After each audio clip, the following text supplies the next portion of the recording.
Hello and welcome to the regular Sunday's edition of Wardy's Waffle and a Farm Update. Hope you've all had a good week if you're farming, and if you're not farming, I also hope you've had a good week. We haven't got any land work done at all this week. We've had rain virtually every day. I think we've had 20 millimetres in the last week, which is just under an inch of rain. In March, altogether, we're on 73 millimetres, which is about 2.9 inches, for those of you who like it in old money. And in February, we had 11 in the whole of the month, which is just under half an inch. So you can see why we are wetter now than we have been for a long while. So we hopefully might get some work done on the lighter land this week. We'll show you that in the next update, either midweek or next Sunday if we do. I just wanted to touch on last week's update. Some of you who have seen it, we were clearing out the house where I was brought up, and my parents' house. As you know, my parents died a few years ago, and we were clearing that house out because it's been sold. And it's not, I don't own it, the family doesn't own it, it goes with the farm that I have an Agricultural Holdings Act tenancy on, and it's the main farmhouse. And yeah, it was a sad time, and I wasn't going to put anything up about the house, but I'm glad I did, because I've had some tremendous comments from you all for that, and thank you if you have commented on that. Much appreciated, and you actually enjoyed looking around the house. And yeah, it's a big old house, and I just feel privileged to have had the sort of upbringing that I've had and living in a house like that. So thank you for the comments. You'll remember as well, there was a snooker table in that house, and that's the one that's coming down here to the main farm, which is where I am at the minute in the office. And luckily, the company who we got to do it took a lot of while finding a company. Was from Sheffield, and obviously that's where the World Championships are held. So I think that's why I managed to find a company from Sheffield, not nearer. It wasn't that far away. It's about probably an hour and a half away from here. Anyway, they came this last week to move the table. I wasn't around when they were doing it. Rhonda and I went to the NEC in Birmingham. We went to a home improvement show, 3-day show that got on to have a look at things for the house here. But while I was there, I'm just going to show you this clip, because there was a company there who are selling wool products. And Ben Goldsmith saying, last week I put the clip up, and I mentioned that he said we need to ban sheep. I just wanted to put this clip up for all the things that the wool from sheep actually make. And one of them is house insulation, and that's what really hit home with me with doing this house here. And obviously the clothes we all wear as well. Lots of other things that wool helps to make. So I just want to put those 2 or 3 clips up now, and you'll see what I saw on one of these stands at this home improvement show.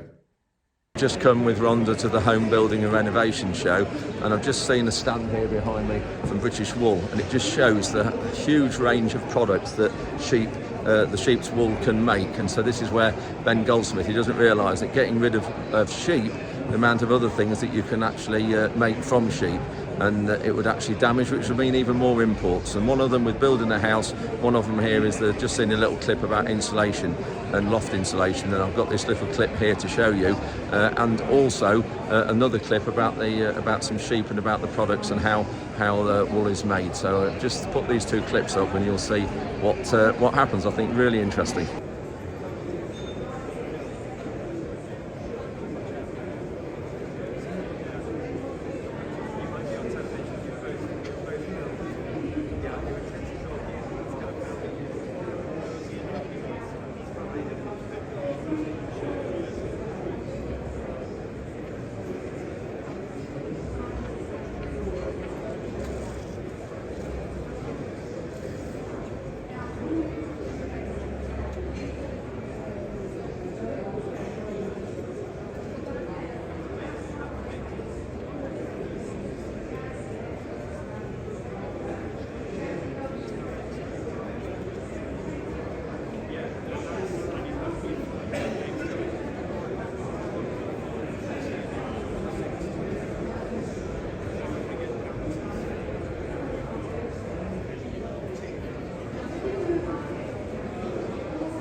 So the rest of this week's update, I'm just going to go through now and show you our British Sugar returns from all our sugar beet crop, the financial returns, and how much difference when you have high soils and low sugar makes. I'm just going to go through that on my laptop with you, and please ask any questions at the end on that. Hope you find that interesting. If you don't, because it might be 7 minutes long, please skip through that. And also, a few people asked me why we're on liquid fertilizer and not prills, not solid fertilizer. So I'm going to go through the benefits of that. And also, we had our storage audit yesterday, which I'm going to mention that as well. And then I got it wasn't the main audit. It was what we call the internal audit, where I have somebody come over to make sure everything's all okay with all our paperwork and everything. But we're just deciding whether we are going to be actually carrying on with the storage of oilseed rape for this other company, because at the minute there's very little money profit in it, and there's a lot of work involved and a lot of costs with it. Anyway, without any more from me, let's crack on with this week's update in full now, and here we go with the look at our British Sugar returns and how the sugar beet crop stacks up financially. So I've now come on the grower section on the British Sugar website, and this is the sort of home page. And if you can see down here, when you look at where our tonnages are, we haven't achieved quite our full contract tonnage. We're on just under 94%.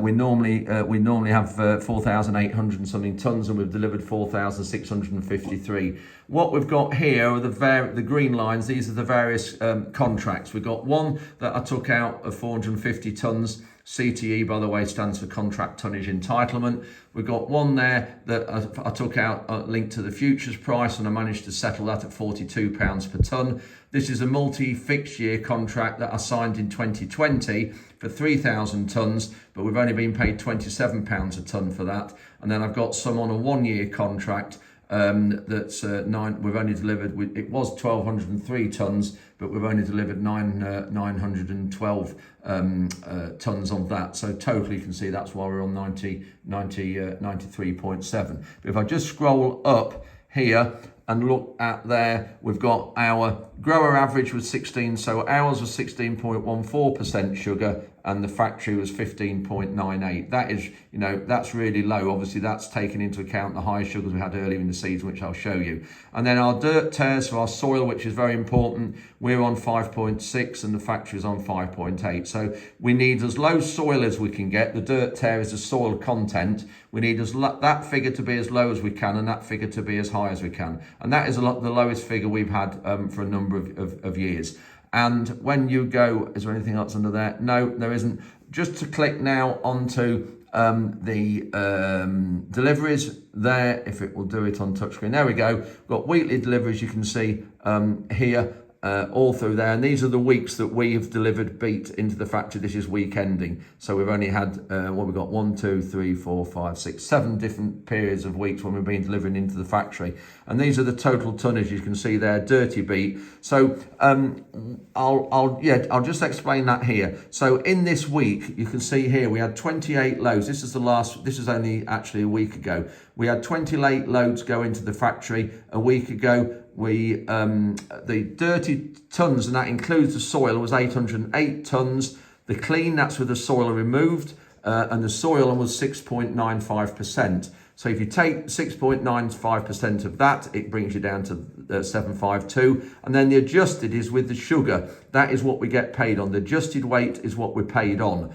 And you can see here, for sugar, 14.67 is a lot lower than earlier in the season when we're 17.7. Now, we're paid on 16% sugar. So anything above 16% goes towards another tonne of sugar beet, such as down there. Whereas anything below 16%, we actually we have to rob part of another tonne to bring that up to 16%. So of course we're actually losing out financially when the sugar is lower.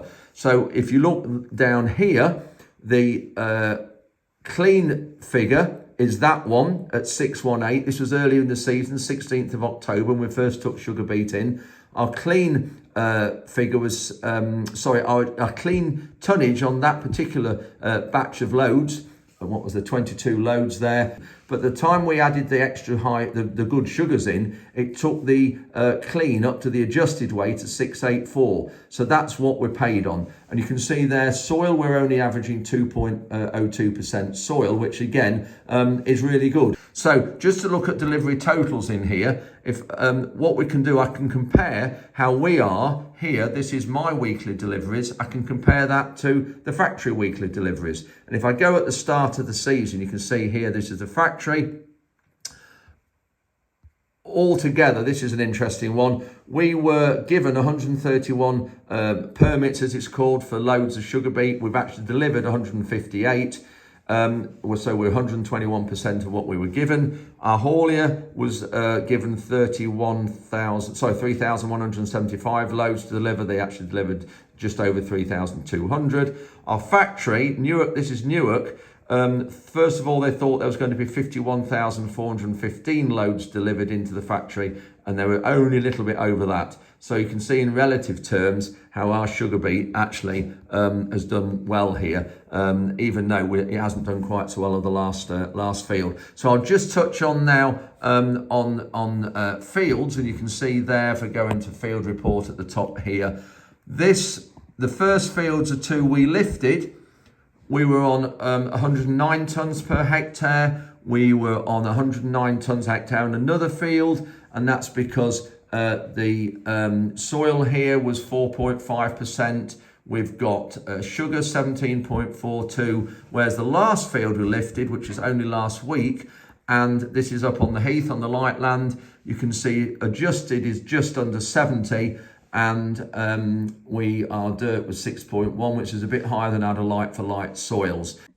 So that's just a bit of a quick look at the sugar beet crop. I need to actually just show you the financials, which I'll do that in a second. But you can just see we've averaged out altogether, it works out about 90 tonnes per hectare. But I'll just turn the camera around again quick and just show you the financials.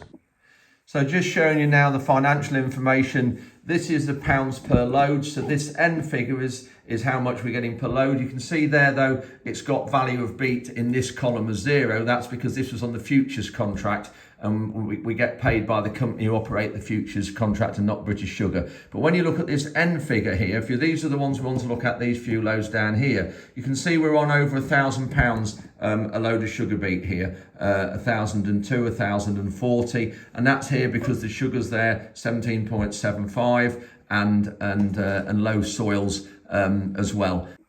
And then when you look at the last few loads we had in, you can see here we've got, if I just zoom in there, we've got dirt tares here of 7.6. And the reason why these are the same is because we're on reduced sampling. We only get a certain percentage of our loads are sampled because we're on, I think it's over, I can't remember how many tonnes it's over. We're only on a reduced sampling, and that's why these are all the same. So it's all done at random. So 4.7 and 7.6 there. Sugar, you can see here, is all these are under 16%. And then we've got, this is the financial returns per load. So you've got some here down to 893, 881 down the bottom here, whereas we're 1,050 you saw a few minutes ago.